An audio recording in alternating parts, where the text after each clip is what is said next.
Hey,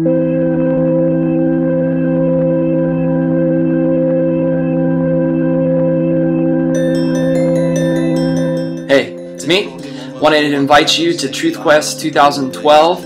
If you type in facebook.com/TruthQuest2012, you'll find the site with all the information for upcoming events that we're going to be doing on TruthQuest week. It'll be during your spring break. But I wanted to ask you, why aren't you going? Are you a seeker of what is true? I recently read this quote from Dr. David Jeremiah. It says, "A lot can be learned about a person by the way he asks, is that really true?"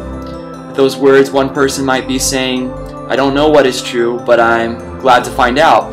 Or you might be the kind of person that says the same thing, "Is that really true?" But those words communicate, "I'm very skeptical. I'm not even sure I want this to be true, since that would mean a lot of change." Is that you? Are you afraid of what is true because you are afraid of what it might determine for you in your life? You know, Dietrich Bonhoeffer said, if you board the wrong train, it's no use running along the corridor in the opposite direction. If you board the wrong train, it's no use running along the corridor in the opposite direction. I have these cards. Which one is smaller? Okay, now we obviously say the pink one right off the bat, right? What about this? Now which one's smaller? Blue one or the pink one? Let me get a little closer. Pink or blue? Pink or blue? The reality is these cards are the exact same size. There was a truth there all along. What you may think is true might not necessarily be true. How do you determine what is real, what is true? There's consequences when you believe things that aren't true.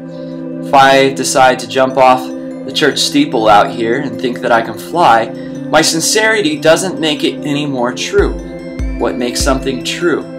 How do we determine that? How do we discover that? Is there any absolute truth? That's what we look at TruthQuest. We give you critical tools to think critically. We give you answers to your questions. Because the reality is that God is not threatened by our doubts. He's the one that said to us, Come now and let us reason together. We serve a God of reason, a Creator that created purpose, and the fact that you're even asking the questions shows that there's information. If we just came out of nothing, why would we have these questions? If there's no God, why do I really care? So, let's answer some of these tough questions. Go to facebook.com/TruthQuest2012